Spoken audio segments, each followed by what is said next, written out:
One of the questions I get asked by old friends and new ones is, do I get afraid living out here with all these crazy sounds and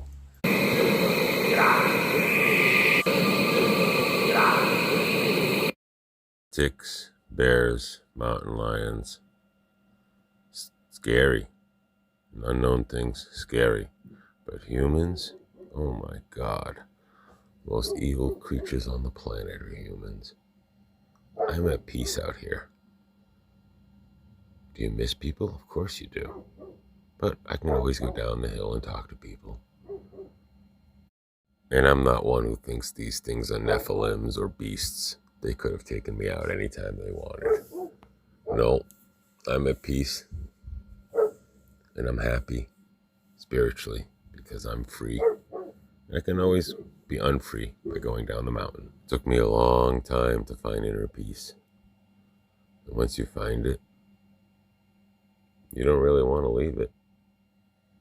Hope you all have a great day.